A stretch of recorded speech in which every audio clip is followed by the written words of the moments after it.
What's up guys, I'm going to show you how I made this Wednesday themed cake. So first I started by printing the gate to Nevermore Academy, and I have some melting chocolates in a piping bag, and I was trying to write Nevermore Academy and it just wasn't working. It was really small and all the chocolate was just running into each other, so I decided to just pipe on the gate without the Nevermore Academy. So I'm kind of just piping everywhere that I see little lines and squiggly marks.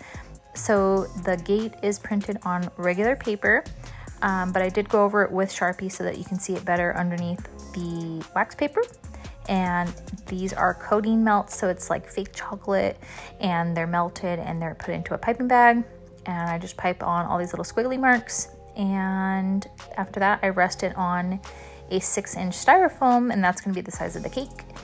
And I'm painting it with some edible silver bling highlighter from Ester Cakes. I'll put a link and a coupon code in the description. And then right now I'm going to show you how I made that really huge fondant rose. So I am starting the center with a styrofoam ball, and this just helps me get a bigger shape to start off with. And that way I don't have to do so many rows of petals. It like starts off kind of big, so you can get the bigger rows faster.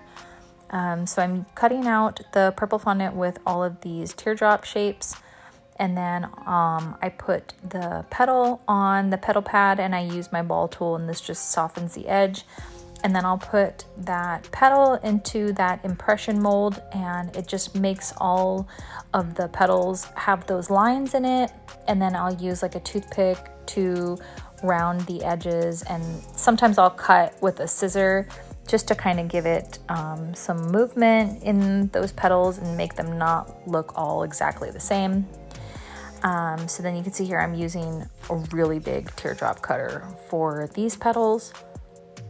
And I just do the same thing. I soften the edges with a ball tool, and then after that I'll put it in that mold to put all those grooves and lines like a real petal. And for the very last row of petals of this huge fondant rose, I actually let them dry overnight in some flower formers. And the reason I did this is just to give it some separation from the other petals. It kind of cups the petal just so that they're not laying flat next to the prior petals. And I just really like the look of this. And I only did it for the outer row of petals.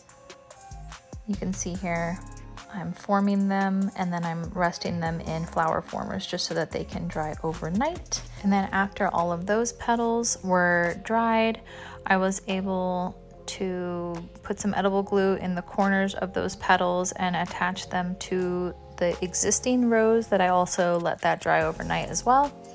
And I'm just kind of resting it against a bigger flower former, and this just helps all those petals just adhere to the remaining part of the rose.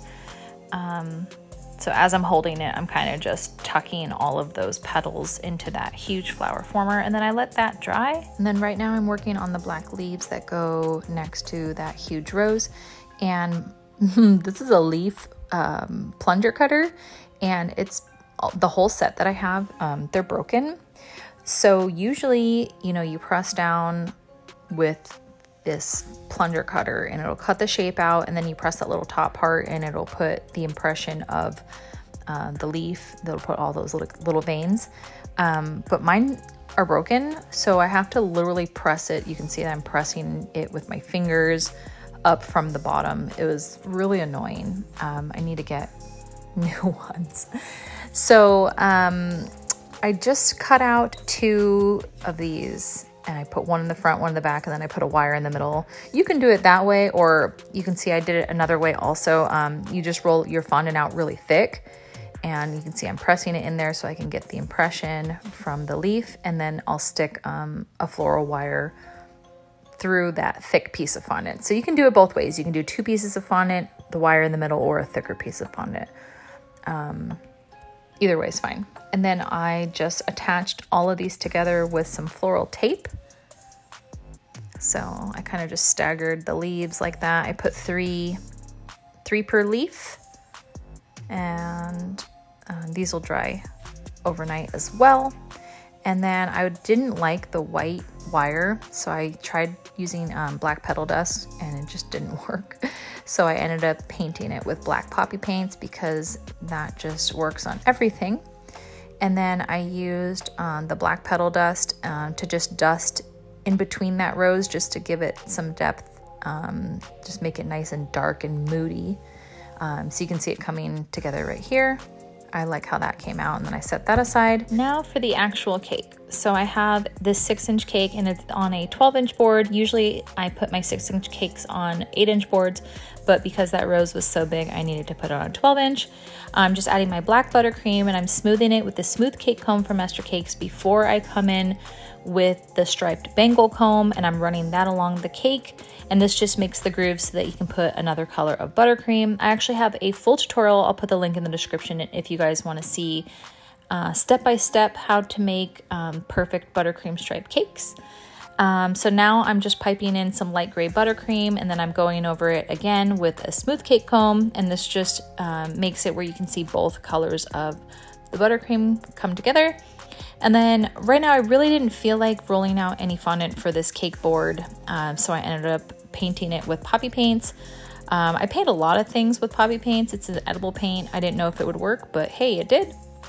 After that, I added that gate that I made. I carefully pulled it away from the wax paper, and then I added her name with the same color purple that I made that big fondant flower. And then I added the huge fondant rose. Oh my gosh, it's so pretty. I love it. And then I added those black leaves just around the rose, and then I added her age, and I piped on a couple of dollops of black buttercream, and I put it in specific places so that the cake topper would fit.